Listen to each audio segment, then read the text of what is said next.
हरे कृष्णा। तो देखिए दोस्तों, आज की इस वीडियो में हम करने वाले हैं मैट्रिसेस चैप्टर के एमसीक्यूज़। तो आपको पता ही होगा कि बोर्ड में जो है मैथ्स के पेपर में 20 एमसीक्यूज़ आने वाले हैं। तो एमसीक्यूज़ पर आपकी अच्छी खासी कमांड होनी चाहिए।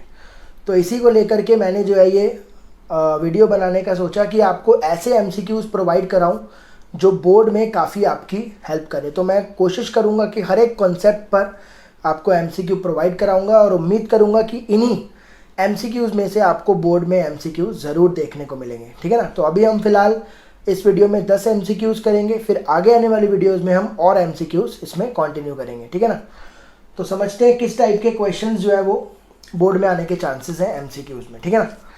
इसमें बोल रहा है जो मैट्रिक्स है P, बोल रहा है is a square matrix, diagonal matrix, unit matrix या नन ऑफ दिस।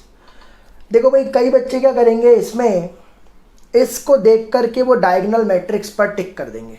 ठीक है ना, बिना सोचे समझे डायगोनल मैट्रिक्स पर टिक करेंगे। उनको लगेगा कि आंसर मेरा ठीक है, मगर एक्चुअली में ये आंसर गलत है। ठीक है भाई। स्क्वायर मैट्रिक्स होता है जिसके अंदर रोज और कॉलम बराबर होते हैं। जितने रोज होते हैं उतने ही क्या होते हैं, कॉलम होते हैं। ठीक है ना। तो ये मैट्रिक्स आपको स्क्वायर दिख रही होगी क्योंकि देखिए 3 रो हैं और 3 कॉलम है ना। डायगोनल मैट्रिक्स ये इसलिए नहीं है क्योंकि हम डायगोनल इसको मानते हैं, इसको नहीं। इसको कभी भी लीडिंग डायगोनल आप मत मानना। ठीक है ना। लीडिंग डायगोनल क्या होती है, ये वाली। तो इस वजह से ये ऑप्शन इनकरेक्ट हो गया। ठीक है ना। यूनिट मैट्रिक्स ये है नहीं क्योंकि यहाँ पर 1 1 1 होता है यूनिट में। नन ऑफ दीज भी ऑप्शन नहीं है। तो इसमें रोज और कॉलम इक्वल है, तो इसलिए क्या बन जाती है, स्क्वायर मैट्रिक्स बन जाती है। ठीक है ना। क्वेश्चन 2 पर आते हैं। बोल रहा है टोटल नंबर ऑफ मैट्रिसेस बताओ। ऑर्डर रखना है 3x3 और एंट्री रखनी है 2 और 0। देखिए इस टाइप के एमसीक्यूज काफ़ी ज़्यादा बोर्ड्स में पूछे जाते हैं, है ना। तो इसका आपने फॉर्मूला याद रखना है। नंबर ऑफ पॉसिबल मैट्रिसेस का जो फॉर्मूला है वो आपको याद करना है। क्या फॉर्मूला होता है, नंबर ऑफ एंट्री की power number of elements. Simple सा फॉर्मूला है, ये आपको याद रखना है इस टाइप के एमसीक्यूज के लिए या इस टाइप के क्वेश्चंस के लिए। नंबर ऑफ एंट्री का मतलब है कि क्या क्या आप उसमें एलिमेंट को रख सकते हो। तो आप रख सकते हो 2 और 0, मतलब टोटल हो गए 2। तो यहाँ पर आपको रखना है 2 और उसकी पावर में नंबर ऑफ एलिमेंट। देखो भाई, ऑर्डर है 3x3, 3x3 है तो अंदर एलिमेंट कितने होंगे, 9। ऑर्डर को मल्टीप्लाई कर दो, आपको एलिमेंट्स मिल जाएंगे 9। तो 2 की पावर 9 होता है 512, तो इसका आंसर होगा 512। तो ये बेसिक सा आपको फॉर्मूला याद रखना है इस जैसे क्वेश्चंस के लिए। ठीक है। क्वेश्चन नंबर 3 में बोल रहा है कि ए दिया हुआ है, आपको बोल रहा है ए स्क्वायर बताओ। तो ये तो बहुत ही सिंपल क्वेश्चन है। ए स्क्वायर क्या होता है, ए इंटू ए। तो आपको रखना है 0 1 0 1, सॉरी 1 0 है, और यहाँ पर भी रखना है आपको 0 1 1 0। उसके बाद इनको मल्टीप्लाई कर दो। कैसे करते हैं, रो को कॉलम से, 0 इंटू 0 0, 1 इंटू 1 तो 1 आ गया। फिर 0 को 1 से करा 0, 1 को 0 से करा, ये 0 हो गया। फिर सेकंड रो पर आओ, 1 को 0 से करा 0, 0 को 1 से करा 0, फिर 1 को 1 से करा 1, 0 को 0 से करा 1। तो ये ऑप्शन मैच कर रहा है, देखो डी वाला। अगले पे चलते हैं। क्वेश्चन नंबर 4 में बोल रहा है कि ए और बी ये मैट्रिसेस हैं सेम ऑर्डर की। इनका ऑर्डर क्या है, सेम। बोल रहा है A and B are matrices of same order, then A B dash minus B A dash is a. इसमें मेरे से एक मिस्टेक हो गई है, ए और बी यहाँ पर लिखना है आर सिमेट्रिक मैट्रिसेस। ठीक है ना। क्वेश्चन इनकम्प्लीट है। बोल रहा है if A and B are symmetric matrices, अगर ए और बी सिमेट्रिक मैट्रिसेस हैं, ऑर्डर सेम है, तो ये मैट्रिक्स क्या होगी, क्या ये स्क्यू सिमेट्रिक होगी, नल होगी, सिमेट्रिक होगी या यूनिट मैट्रिक्स होगी। हमें बताना है चारों में से कौन सा ऑप्शन करेक्ट है। ठीक है भाई। देखो भाई, नल मैट्रिक्स और यूनिट मैट्रिक्स की बात करूँ, नल होता है सारे एलिमेंट 0, है ना। यूनिट होता है इस तरीके से। आइडेंटिटी मैट्रिक्स को क्या बोलते हैं, यूनिट मैट्रिक्स बोलते हैं। ये दोनों ऑप्शन आने के चांसेस तब होते जब मुझे ए और बी कुछ दिया होता। जैसे मान लो ए दिया होता 1 2 3 4, इस तरीके से एलिमेंट्स होते, मैं माइनस करता वगैरह वगैरह, तब ये दोनों ऑप्शन आने के चांसेस थे। फिलहाल ये दोनों ऑप्शन आने के चांसेस इस केस में नहीं है क्योंकि ए और बी पता ही नहीं है क्या है। तो मतलब ऑप्शन ए और सी में से इसका आंसर है या तो ये सिमेट्रिक मैट्रिक्स है या ये स्क्यू सिमेट्रिक मैट्रिक्स है। तो भैया सिमेट्रिक मैट्रिक्स क्या होती है? सिमेट्रिक की कंडीशन होती है ट्रांसपोज करने पर वही का वही आ जाए, और स्क्यू की कंडीशन क्या होती है? ट्रांसपोज करने पर नेगेटिव आ जाए। तो मुझे चेक करना है ये जो मैट्रिक्स है ये सिमेट्रिक है या स्क्यू है। तो इसके लिए मुझे इसका ट्रांसपोज करना होगा। तो मैंने इसका ट्रांसपोज किया, ठीक है ना। अगर सेम टू सेम आ गया तो मैं सिमेट्रिक पे टिक कर दूंगा, अगर नेगेटिव आ गया तो मैं स्क्यू सिमेट्रिक पे टिक कर दूंगा। देखो भाई एक प्रॉपर्टी हमने पढ़ रखी है ए माइनस बी का ट्रांसपोज क्या होता है, अलग अलग कर दो, A transpose minus B transpose. तो ये प्रॉपर्टी मैं इसमें लगाने वाला हूँ। तो क्या होगा, ए बी ट्रांसपोज अलग हो जाएगा, इस पर भी आ जाएगा और इस पर भी आ जाएगा, ठीक है ना। उसके बाद हमने प्रोडक्ट की प्रॉपर्टी भी पढ़ रखी है, अगर प्रोडक्ट में है तो बाद वाला पहले और पहले वाला बाद में। ए बी ट्रांसपोज क्या होता है, बी ट्रांसपोज ए ट्रांसपोज। तो इसमें क्या होगा, बाद वाले का पहले और पहले वाले का बाद में। यहाँ पर भी देखो बाद वाले का पहले और पहले वाले का बाद में।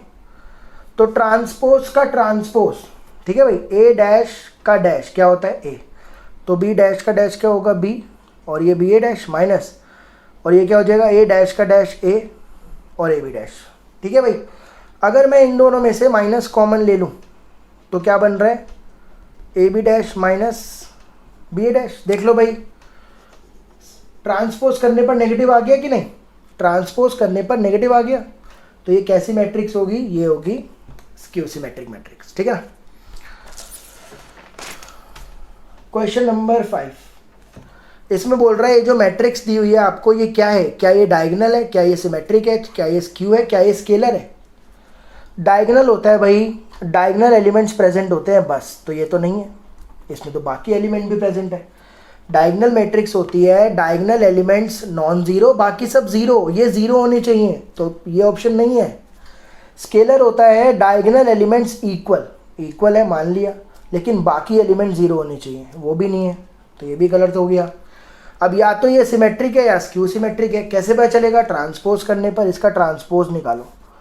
तो रो क्या बन गया, कॉलम, रो क्या बन गया, कॉलम, रो क्या बन गया, कॉलम। अब आप देख रहे हो दोनों में साइन का फर्क है, यहाँ पे -5 था 5 हो गया, 8 था -8 हो गया, यानी ट्रांसपोज करने पर नेगेटिव आ गया। तो जब भी साइन का फर्क आ जाता है, सेम आता है तो सिमेट्रिक, साइन का फर्क आ जाए तो क्या होता है, ऑप्शन स्क्यू सिमेट्रिक, ठीक है। आगे चलते हैं, 6 में है, बोल रहे हैं ए एक स्क्वायर मैट्रिक्स है, इस तरीके से ए स्क्वायर आई के बराबर है, हमें सॉल्व करना है इसको और बताना है इन चारों में से कौन सा ऑप्शन करेक्ट होगा। तो देखो भाई यहाँ पर हम फॉर्मूला लगाएंगे ए माइनस बी का क्यूब, यहाँ पे मैं लिख देता हूँ फॉर्मूले। ए माइनस बी का क्यूब का फॉर्मूला होता है A cube minus B cube minus 3a square B plus 3ab square, और a प्लस बी क्यूब का फॉर्मूला होता है A cube plus B cube plus 3a square B plus 3ab square. ये फॉर्मूले दोनों यहाँ पे यूज होंगे।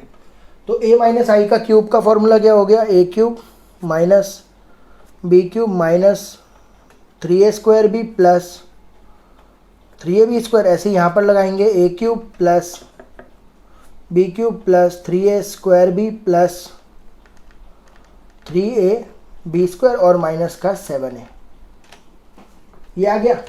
अब यहाँ पर देखो आई क्यूब तो गया, 3a स्क्वायर आई भी गया, ए क्यूब और ए क्यूब हो गया ट्वाइस ऑफ ए क्यूब, 3 और 3 हो गया 6ai स्क्वायर, और माइनस का 7a लिखा हुआ है, लिख देते हैं एज इट इज। अब इस ए क्यूब को क्या मैं ए स्क्वायर इंटू ए लिख दूँ, क्योंकि ए स्क्वायर आई के बराबर है इसलिए लिखा। अब देखो भाई यहाँ पर एक बात समझ लो, तुम्हारे पास आई हो, आई स्क्वायर हो, आई क्यूब हो, या जो भी आई की पावर हो, इन सब का आंसर आई होता है। भाई आप आई को आई निकालो, आई स्क्वायर निकालो, क्यूब निकालो, 4 निकालो, 5, जो मर्जी पावर निकालो, आपको आंसर आई ही मिलेगा। मतलब आई स्क्वायर को आप सिर्फ आई भी लिख सकते हो, -7 है। अब ए स्क्वायर की वैल्यू यहाँ पर मैं क्या पुट कर रहा हूँ, आई पुट कर रहा हूँ, क्योंकि ए स्क्वायर आई दे रखा है ना। ये हो गया सेम 6ai माइनस अब किसी भी मैट्रिक्स को जब आइडेंटिटी मैट्रिक्स से मल्टीप्लाई करोगे तो वही का वही मिलेगा भाई। ए इंटू आई क्या मिलेगा, ए मिलेगा, ठीक है। 2 इंटू 1 क्या होता है, 2 होता है ना। ऐसी मैट्रिक्स में क्या होता है, ए इंटू आई ए। तो ये क्या हो गया 2a 6a माइनस 7a, तो कितना हो गया 8, 8 में 7 का a, तो ऑप्शन ए देख लो भैया कहाँ पर है, नजर लगा लो, पहला ऑप्शन करेक्ट है। छठा भी हो गया। 7 पे आते हैं। देखो भाई ये बहुत ही ज़्यादा इम्पॉर्टेंट है बोर्ड के लिए, काफ़ी ज़्यादा, मतलब काफ़ी ज़्यादा स्कूल्स प्री बोर्ड में भी देना इसको प्रेफर करते हैं। बहुत ही इंपॉर्टेंट क्वेश्चन, ध्यान से समझना। बोल रहा है on using elementary column operation, ये ऑपरेशन लगाना है आपको यहाँ और बताना है चारों में से कौन से ऑप्शन करेक्ट है। ये जो 4 ऑप्शन आपको दिख रहे हैं, ऑपरेशन लगाने के बाद कौन से ऑप्शन, देखो भाई ऑपरेशन तो बहुत सिंपल सा है, C2 tends to C2 minus 2C1। लेकिन दिक्कत पता है क्या है, आपको याद क्या रखना है इस क्वेश्चन के अंदर, आपको हमेशा ये 3 मैट्रिक्स लिख करके देगा। ऐसे क्वेश्चंस में हमेशा ये 3 मैट्रिक्स लिख करके देगा और एक ऑपरेशन लिख करके देगा, बोलेगा आंसर बताओ। ऑपरेशन लगा के जो आंसर बनना है वो आपको बताना है, वो 4 ऑप्शन लिखे हुए हैं। लेकिन याद रखना, बस याद इतना रखना है कि ऑपरेशन लगेगा इसमें और इसमें। समझ में आया आपको? जैसे अगर आपको याद हो एलिमेंट्री कॉलम ऑपरेशन में फॉर्मूला क्या होता है, ए इक्वल्स टू ए आई। तो जब भी हम ऑपरेशन लगाते हैं वो किस में लगाते हैं, पहले और तीसरे में। तो ऐसे ही ये मैट्रिक्स आपको लिख करके दिया है, ये आप ऑपरेशन किस में लगाओगे, पहले और तीसरे में। ये वाली एज इट इज रहेगी। सबसे पहले देख लो ये मैट्रिक्स चेंज नहीं होने वाली। कौन सा ऑप्शन है, देखो ये मैट्रिक्स चेंज नहीं हो रही, ये वाला और ये वाला, मतलब बी और डी में से आंसर है। समझ में आया आपको? पहले आपको यही नज़र गड़ानी है। अगर आपको कॉलम ऑपरेशन लगा रहे हो तो इन दोनों में लगता है ऑपरेशन, अगर बोलता रो तो इन दोनों में लगता। समझ में आ रहा है? कॉलम ऑपरेशन जब आप लगाओगे तो पहला और तीसरा चेंज होगा, रो ऑपरेशन लगाओगे तो पहला और दूसरा चेंज होगा। अब ऑपरेशन लगा के दिखाता हूँ मैं आपको। ऑपरेशन क्या है, C2 माइनस 2C1, है ना। ये चीज़ दिमाग में रखना। पहले मैं लिख लेता हूँ इसको ताकि दिक्कत ना हो। 1 2 माइनस 3 4 1 0 माइनस 1 1 3 1 2 4। अब इसमें ऑपरेशन कौन सा लगाना है, C2 tends to C2 minus 2C1। याद रखना कौन सी चेंज करनी है, ये और ये एज इट इज रहेगी। अब देखो ऑपरेशन क्या है, देखो भाई पहला कॉलम एज इट इज रहा, नो चेंज। अब C2 C1, देखो भाई ये C2 है, ये C1 है, तो क्या रखा -3 माइनस 2, फिर C1 क्या है 1, तो ये क्या हो गया -3 और -2, यहाँ पर आ गया -5। अब यहाँ पे ये C2 है, ये C1 है, तो 4 रखा, 4 माइनस 2 और C1 क्या है 2, तो 4 माइनस 4 कितना हो गया 0। ठीक है भाई, ये हो गया, ये एज इट इज लिख दो। अब इस पे आओ, C1 भी एज इट इज लिख दो, नो चेंज, C2 में चेंज होगा। तो क्या करना है, पहले 1 रखा, 2 फिर 3 रखा, तो ये हो गया 6 माइनस 5 आ गया आंसर। ऐसे ही यहाँ पर 4 रखा, 4 माइनस 2 रखा, तो ये भी 0 आ गया। अब देख लो भैया ये ऑप्शन कहाँ पर है, तो आपको दिख रहा होगा ये ऑप्शन तो भैया डी से मैच कर रहा है। देख लो सेम है कि नहीं, तो डी पे टिक मार देना। समझ में आया आपको? याद क्या रखना है, ऐसे लिख कर के आएगा, ऑपरेशन लिख कर के आएगा, इन दोनों में लगाना है ऑपरेशन, पहले तीसरे में कॉलम। अगला देखो रो वाला है, R1 माइनस 3 8, तो किस में लगाना है, इन दोनों में। बस इतनी सी बात याद रखनी है, 1 नंबर पक्का है आपका इसमें। इन दोनों में ऑपरेशन लगाना है। 2 0 1 1 सेम रहेगा। देखो 3 ऑप्शन है सेम। अब इन तीनों में से कोई आंसर है, मुझे नहीं पता कौन सा, अभी लगाते हैं। पर लिख लेता हूँ इसको, 4 2 3 3 1 2 0 3 और 2 0 1 1। ऑपरेशन है R1 tends to R1 minus 3 R2, R1 tends to R1 minus 3 R2, ये ऑपरेशन लगाना है। तो पहली रो चेंज होगी, यहाँ पे 4 रखो, -3, फिर R2 कितना है 3, तो ये हो गया 4 माइनस 9 -5 हो गया। फिर यहाँ पे रखेंगे 2 माइनस 3 और यहाँ पे 3, तो ये हो गया 2 माइनस 9 -7 हो गया। 3 3 से अब ये चेंज होगा, देखो R1 R2, ये R1 होता है, ये R2 होता है, तो यहाँ पे 1 रखा, -3 और ये 0, तो ये 0 हो गया, 1 आया। फिर यहाँ पे 2 रखा, -3 इंटू 3, तो ये हो गया 2 माइनस 9 -7, 0 3 सेम, 2 0 1 1 सेम। देख लो भाई कौन सा ऑप्शन है। -5 -7 3 3, ये वाला -5 -7 3 3, ये वाला पहला ही ऑप्शन करेक्ट है भैया, पहले ही मैच कर रहा है। देखो ये और ये फर्स्ट ऑप्शन देख लो, बिल्कुल मैच कर रहा है, तो फर्स्ट ऑप्शन करेक्ट हो। बस ये याद रखना है आपको, क्वेश्चन काफ़ी इंपॉर्टेंट है ये वाला, याद रखिएगा। 9th में बोल रहा है कि dash matrix is both symmetric and skew symmetric matrix. आपको एक ऐसी मैट्रिक्स का नाम बताना है जो सिमेट्रिक भी हो स्क्यू भी हो। तो आपको याद रखना है नाम नल। नल मैट्रिक्स होती है जो सिमेट्रिक भी होगी और स्क्यू सिमेट्रिक भी होगी। ठीक है भाई, 10th पे आते हैं। बोल रहे हैं for what value of x, x की वैल्यू बताओ, ये स्क्यू सिमेट्रिक है। तो एक्स बताना है आपको। स्क्यू सिमेट्रिक्स क्या होता है, ए डैश माइनस ए के बराबर। ए डैश मतलब इसका ट्रांसपोज करो, तो रो क्या बन गया, कॉलम। रो क्या बन गया, कॉलम। ये क्या बन गया, कॉलम।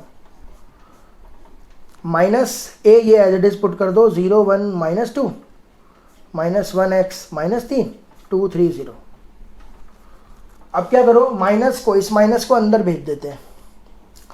0 -1 2 1x 3 -2 -3 0। तो ये हो गया 0, साइन सबके साइन चेंज हो जाएंगे। 0 -1 2 1 -x 3 और ये हो जाएगा -2 -3 और 0। दोनों इक्वल है ना, तो ये दोनों इक्वल होंगे, दोनों मैट्रिसेस इक्वल हैं, तो ये वाला एलिमेंट्स इक्वल होंगे। x इक्वल टू -x इधर आ गया, x + x 0 2x हो गया, 0x हो गया, तो x की वैल्यू 0 आएगी। तो उम्मीद करता हूँ ये 10 MCQ आपको समझ में आए होंगे। अगर मैट्रिसेस चैप्टर आपको स्टार्टिंग से पढ़ना है पूरा NCERT से, तो प्लेलिस्ट का लिंक मैंने नीचे डिस्क्रिप्शन में दिया हुआ है, उसको ओपन करके आप मैट्रिक्स चैप्टर को ज़रूर अच्छे से देख लें। ठीक है, तो आगे आने वाली वीडियोस में हम और MCQs कवर करेंगे और कॉन्सेप्ट्स पर। तब तक के लिए अपना साथ बनाए रखें और अपना ध्यान रखें। Thank you so much.